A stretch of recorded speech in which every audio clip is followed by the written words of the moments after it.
अस्सलाम वालेकुम नाजरीन, मैं हूं महमूद चौधरी और आज मैं बात करने जा रहा हूं पाकिस्तान का तालीमी निज़ाम आलमी साजिशों की जद पर।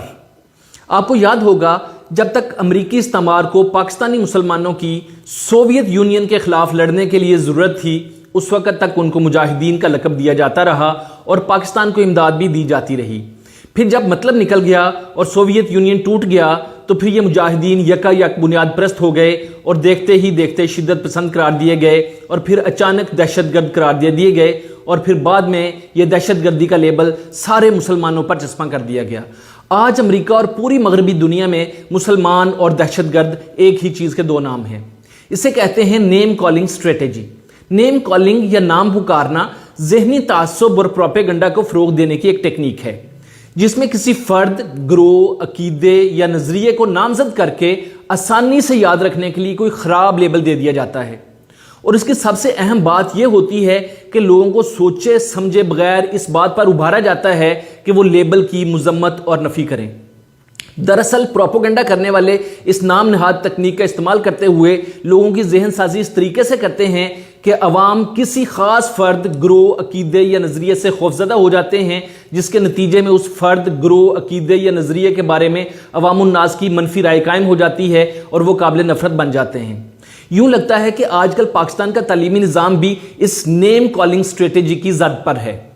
वो साज़ा कराम और तालीमी इदारे जो पहले कभी कौम के मामार और मोहसन हुआ करते थे, जिनको हद दर्जा इज्जत और तकरीम की निगाह से देखा जाता था, अब उनको चोर, डाकू और माफिया करार दिया जाता है।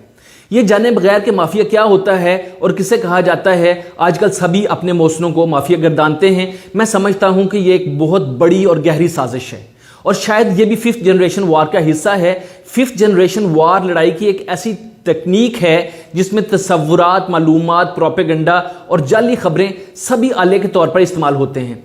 5th जनरेशन वार में अवामुन्नास को अपने मुल्की इदारों के खिलाफ भड़काना, ख़ास तौर पर दिफाई इदारों के खिलाफ भड़काना, इसके साथ दीगर इदारों को तबाह करना इस वार का हिस्सा है। इदारों की कारकर्दगी पर सवालिया निशान उठाना और इदारों को एक दूसरे के खिलाफ खड़ा करना, लॉ एंड ऑर्डर की सिचुएशन पैदा करना, सब इसमें शामिल हैं। अवामुन्नास और ख़ास तौर पर नौजवानों को गुमराह करना और उनमें मायूसी पैदा करना, क्योंकि मायूस बंदा कोई काम भी दिलजमी से नहीं कर सकता।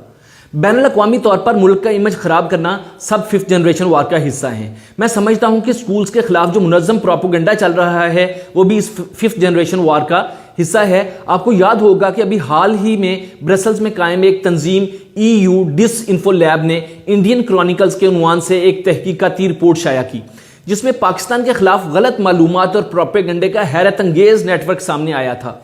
इस रिपोर्ट में 116 मुमालिक में 15 साल से ज्यादा अरसे से चलाए जाने वाले एक नेटवर्क को बेनकाब किया गया, जिसमें 500 से ज्यादा जाली मीडिया आउटलेट्स और 1 दर्जन NGOs शामिल हैं। इस नेटवर्क ने यूरोपीय यूनियन और अक़वाम मुत्तहिदा में भारत नवाज और पाकिस्तान मुखालिफ बयानिए को आगे बढ़ाने की कोशिश की। मजीद बरां इस रिपोर्ट में नेटवर्क के जरिए तैयार की जाने वाली जाली खबरों पर पर्दापोशी और उनको फैलाने की एक हिंदुस्तानी खबरसां एजेंसी एशियन न्यूज़ इंटरनेशनल को भी शामिल किया गया है।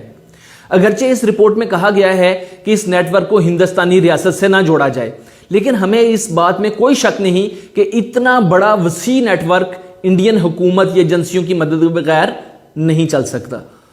अगर आप इंडियन साजिशों को समझने की कोशिश करेंगे तो आपको पता चलेगा कि हमारे छोटे से छोटे मामले में भी टांग अड़ाने और राय अमा खराब करने की कोशिश करते हैं। यहां तक कि इंडिया का मेन स्ट्रीम मीडिया भी हर वक्त पाकिस्तान और इसके इदारों के खिलाफ जहर उगलता रहता है। इसी वजह से हुकूमत पाकिस्तान ने केबल पर इंडियन चैनल्स बंद कर रखे हैं।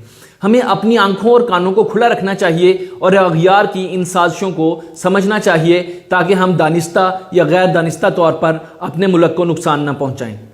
तालीमी इदारों के खिलाफ इस साजिश में कई नाम नहाद सोशल मीडिया दानिश्वर भी दानिस्ता या गैर दानिस्ता तौर पर शामिल हो गए हैं। हम नहीं जानते कि कौन पैसे लेकर ऐसा काम करता है और कौन सस्ती शोहरत के हसूल के लिए और अपने चैनल के लाइक्स और वॉच टाइम बढ़ाने के लिए तालीमी इदारों के खिलाफ बोलता है। जब इन नाम नहाद दानिश्वरों को कोई मौजू नहीं मिलता तो वो स्कूल्स के खिलाफ बोलना शुरू कर देते हैं, क्योंकि स्कूल्स की मार्केट बहुत बड़ी है, यानी करोड़ों बच्चे स्कूल्स में पढ़ते हैं। इस तरह स्कूल्स के खिलाफ बोलने से उनको बहुत बड़ी ऑडियंस मिल जाती है। इस सारे मामले का बेहतरीन हल ये है कि वालिदैन इस बात को समझें कि ये स्कूल आपके बच्चों की शख्सियत साजी करते हैं, उन्हें पढ़ना लिखना सिखाते हैं, उन्हें इस काबिल बनाते हैं जिस पर कल को आप फख्र करते हैं। वो सब काम जो बच्चों को घर बिठाकर आप खुद नहीं कर सकते, ये स्कूल्स करते हैं। आपके बच्चों की तरबियत में आपका साथ देते हैं, बच्चों के साथ साथ वालिदैन को भी तालीम और तरबियत में रहनुमाई फराहम करते हैं, फिर उनके साथ ऐसा सलूक क्यों? एक और बात बड़ी अहम जो कि वालिदैन को समझनी चाहिए, ये इंसानी फितरत में शामिल है कि जिसकी वो इज्जत नहीं करता उससे कुछ लड़ नहीं करता, उसकी किसी बात का असर उस पर नहीं होता। जब उन्होंने स्कूल्स को और टीचर्स को माफिया बना दिया तो वालिदैन ने भी शऊरी तौर पर या लाशऊरी तौर पर इन अल्फाज को बच्चों के सामने बोलना शुरू कर दिया। तो फिर इस तरह बच्चे भी टीचर्स की बात का असर नहीं लेते। कहने वाले की बात का असर भी उस वक्त होता है जब कहने वाले की रिस्पेक्ट दिल में मौजूद हो।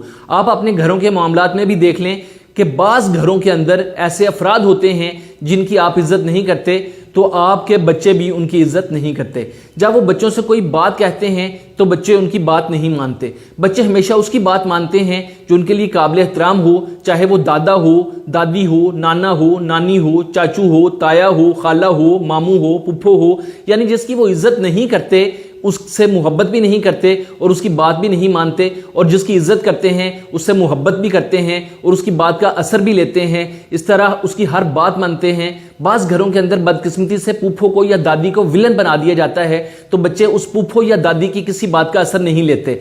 बाज़ औक़ात बच्चे को पानी पिलाने के लिए भी आवाज़ देते हैं तो वो पानी पिलाने के लिए नहीं आते हैं, कोई नसीहत उन पर असर नहीं करती, बल्कि नसीहत का बाज़ औक़ात उल्टा असर होता है। मगर वही बात नानी या खाला करे तो उसका मुस्बत असर होता है, वो उनका काम भी भाग भाग कर करते हैं और उनको मोहब्बत की निगाह से देखते हैं। उनकी डांट भी बच्चों को बुरी नहीं लगती। इसलिए वालिदैन से गुजारिश है कि उन्होंने आज के बाद स्कूल्स को चोर, डाकू और माफिया नहीं कहना, यानी स्कूल्स के खिलाफ कोई बात नहीं करनी और ना सुननी है। इस तरह हम इस साजिश का तोड़ कर सकेंगे और अपने मुहसिनों को सही मुकाम दे सकेंगे। इसके नतीजे में स्कूल्स और उस्ताज़ इकराम दिलो जान से इस कौम के नौनहालों की तालीम और तरबियत कर सकेंगे और इस तरह उनकी बात का असर बच्चों पर होगा इंशाअल्लाह। ये हमारा कौमी अलमिया है कि हम मनफी बात को जल्दी कबूल कर लेते हैं बनिस्बत मुस्बत बात के, लेकिन जब आप मुस्बत बात करें तो बहुत कम लोग सुनते हैं। फिर भी हमारा फ़र्ज़ है बीइंग एजुकेशनिस्ट, बीइंग पाकिस्तानी, कि हम अपने इदारों के हक में बोलें और उनको डिफेंड करें और जो है वो सही पिक्चर है उससे अवामुन नास के सामने